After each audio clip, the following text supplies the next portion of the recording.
Hi guys, here we go again, last one. So let's see, which one shall we start with? This one. No, this one. Okay, so this is a poem called My Desk, probably my least favorite selection, not just because it's poetry, and poetry is subjective and should never be on a test like this in my opinion, but because some of the questions they ask I think are a little misleading. So we are going to discuss this, and what's kind of interesting though that I want to show you real quickly is I'm going to close this book because this desk that you're looking at right here was actually my papa's desk, my great-grandfather's desk. When my brother was in high school, he decided he wanted to refinish this, like as a project for school, I think, like for ag or something. And so he refinished it. It used to look really good. It's kind of scraped up since then. But so when I read this poem, kind of reminded me of this desk actually. And so here I am at this desk talking to you about this poem where this girl gets her father's desk, which I think had been her grandfather's desk before that, but she wants to make it look like her. And so they do, and she kind of takes off the memories that her father had with the desk and puts her own new memories on the desk. So let's talk about the questions that go with this one, okay? So let's see here. He sanded it down. He sanded down the finish, erasing the indentations of the letters and numbers he had etched over time. So talking about, like working on, he had done so much work on the top of the desk that, he had all these like indentations of all the things that he had put into it, right? In line 16, the word etched most closely means, and we can look this one up, doesn't mean perfected. In fact, they were imperfections in this case because he's sanding them out. He remembered. Well, it's not remembered in the finish. That doesn't make sense. He does remember them, but that's not what etched means. Tarnished. Nope. Tarnished has to do with the color changing. It doesn't have to do with indentations. So imprinted is our best choice, and we can always use our dictionary on those kind of questions, okay? Number 47, one of my least favorite questions of the whole test. What's the theme of the poem? Okay. Theme being the overall message, what the author's trying to get across to us. Children desire what their parents value. Well, her father valued the initials, and she didn't value those. She wanted to change the desk. So I think we can eliminate A as the theme because she didn't value what her father valued. She did value the desk, which was her father's, but what the reason he valued it was not the reason she valued it. Okay? B is our correct answer. We're going to come back to it. C. What is extraordinary to some may seem ordinary to others. I can see where people might think it's that because, it's just an ordinary desk, but it had extraordinary value, okay, to the people in the story. But we don't know who it would seem ordinary to because the desk in the poem is always kind of shown as something special. So it has nothing to do with others, right? Except for maybe the other is us, and we're just like, it's a desk. But that doesn't really make any sense as the theme of the poem, okay? Old objects can be made new again by using imagination. Now, the old object is made new again. And as you can see, I don't know if you can tell that I did have that one circled initially. And then I started thinking about it because this part, by using imagination, all they really did was paint it white. And so I don't know that required a lot of imagination. And the imaginative part is not in a theme of the poem. So old objects can be made new again. If I get rid of the last part, that's not really a theme, right? I could add to it and make a theme for it. And another point is that it wasn't really made new because it had a history and she appreciated its history, but she did want it to be different for her. But I don't know if new is the right way she really felt about that. But I did initially choose D because I felt like the old objects being new again and kind of taking on new life for each individual was kind of something that the author was trying to get across, especially at the end of the poem when she's talking about that she's going to pass it on to her son. And is it her son or her daughter? I can't remember. Her child. At the end where, eventually she's going to make it fit his or her life, and his or her personality. So I was tempted to put D, but B is the correct answer. I was tempted enough to do it and then erase it. B is the correct answer. Cherished objects can create connections between family members. I was really kind of wondering, is it about connections between her and her father? Not as much her and her father as it's going to be with her and her child. I was still kind of iffy on number 47, honestly, until I went to 48. And so I'm not going to give you the code word for 47 until I've talked about 48, because I feel like these are connected, which is one of the things I don't like about this selection, is I don't feel like a correct answer on one question should be hinged on another one. But let's talk about 48, and then I'll give you the code words for both. Did I ever give you the code word for 46? No, I didn't. Code word for 46 is cactus. Sorry, man. You're going to have to listen to the whole page to get this one. Code word for 46 is cactus. Okay, I'll tell you 47 and 48 at the same time here in just a second. 48. What does the desk represent in the poem? So what's the symbolism? The changes in style that happen over time. Well, there were some changes in style, but that's not what the desk symbolizes. The pride that is found in caring for possessions. It wasn't caring for possessions that the pride came from. It was like from your own individual take on that thing.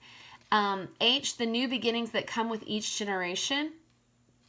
Okay. That one kind of helped with 47. That's what the reason I want you to see 48, because the new beginnings that come with each generation. So generation, connections between family members, right? So if I was still iffy on number 47, when I got to choice H down here on 48, and I would say, oh, yes, okay, that makes sense. And then I can clarify my answer up here on 47. And the different ways creativity can be inspired in individuals. I don't think what they did to the desk was super creative. It's just representative of their own individual personalities, okay? So H is our best choice here, and it helps us to affirm that our choice B was correct, okay? So 47, the code word is party like it's your birthday, and the code word for 48 is pineapple, okay? 49, oh, I'm ready to be done. Okay, I'm going to switch pens and go with the Arby's pen. See, is it a pen? Yes, it is. Yes, it is. I don't think it actually works. It's just, I don't know. Here, I don't know. We just won't even do that. Here, let's go with this one. It's got Shopkins or a kitty cat or something on it. Okay. All right. So which line from the poem best indicates that the speaker is ready to relinquish ownership of the desk? Relinquish means give up. Okay. That's what relinquish means. So, older than you by far, it sits in your room. That doesn't show us that she's ready to give up the desk. Piled high with crayon drawings, coins, trolls, and Hot Wheel cars. You might have been tempted to put that because you're like, oh, all of her kids' stuff is on it. She must be ready to give it up. Okay, and that would be a good answer choice, but we have a better one. You're still too young to do algebra homework. Well, algebra homework has nothing to do with giving up, unless you're me, because you give up when you try to do algebra. Never mind. Okay, D. And paint it to match your bright green and lavender dreams. So this shows that she wants her child to paint it to match his or her own dreams. So that shows she's ready to give it up. Okay, so D is our best choice there, and our code word is Chick-fil-A. Okay, number 50, what tone is established in lines 22 through 25? And our code word here is scrunchy. All right, so tone in 22 through 25. If we look at 22 through 25, it says, I sat for hours make-believing I was a college professor, bank teller, school teacher, the boss. I did my algebra homework sitting at that desk. I wrote papers, love letters, and my first poems there. Okay, so what tone? Tone is the author's attitude toward the subject. So let's see what kind of tone we were talking about. Intellectual, Well, she does talk about academic matters, but it's not just academic, because she talks about love letters and she talks about, let's see, what else did she talk about? Poems. I wouldn't say that's necessarily academic, because I don't think she was writing those poems for school. So that doesn't really fit everything that she did there. Okay, especially because of the love letters. Okay, G, playful, because the speaker quickly lists random details. I don't know that those are random details, and I don't know if it's playful, because she's really thinking about the things she did at that desk, right? So I don't know if that's playful. Nostalgic. Now, you might have to look up the word nostalgic, because I'm not sure if it's one that you use every day in your life. But nostalgic means like looking back on the past with fondness, okay? That kind of like feeling you get when you're like, oh, remember when? Do you remember when? It's that remember when feeling. That's nostalgia. And so nostalgic, because the speaker warmly remembers the past. I would say that's true. She's warmly remembering how she used that desk, right? All the memories that she made at that desk.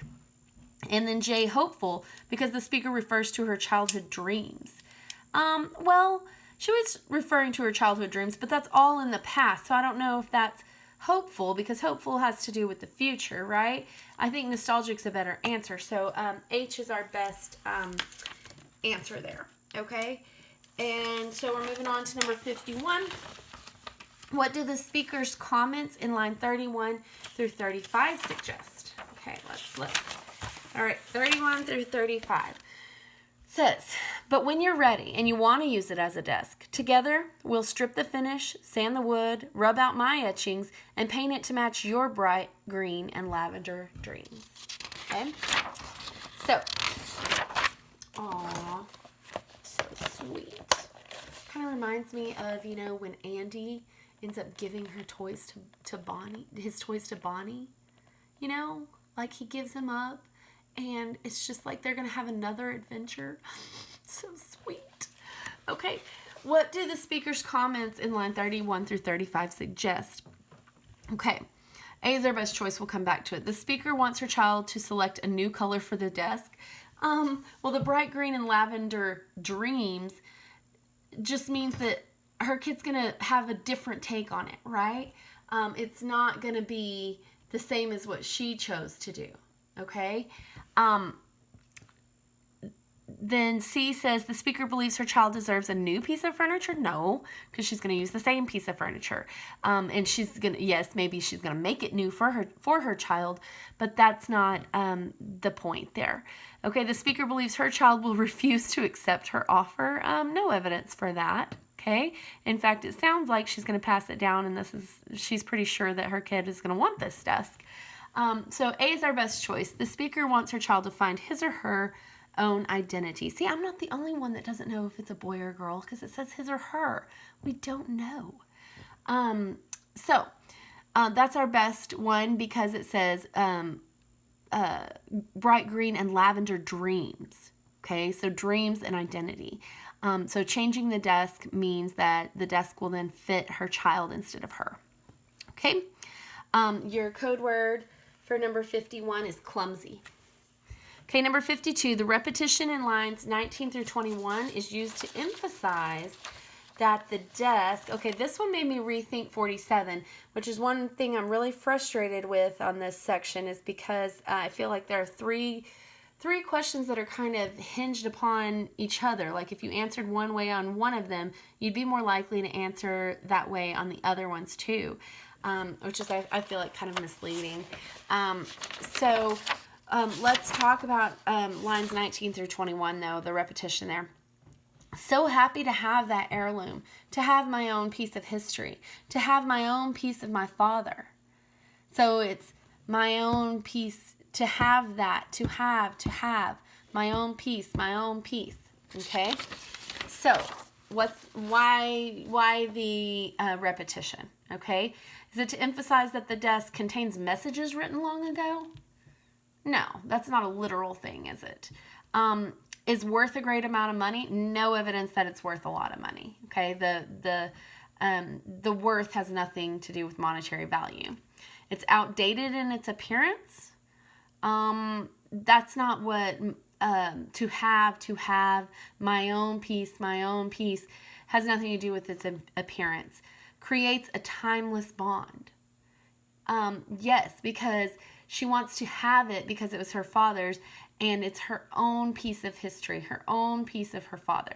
Okay, so now let's talk about the connection that this has to number 47, because if we're doubting number 47, and if we do happen to get this one right, we know it creates a timeless bond, that could help us to know that the answer is B on 47 too, because it talks about the connection between family members. So don't love that those are connected, but I feel like they kind of are. And the code word for the very last question on these YouTube videos for this year, I hope, is the Fat Lady Sings. Bye, guys.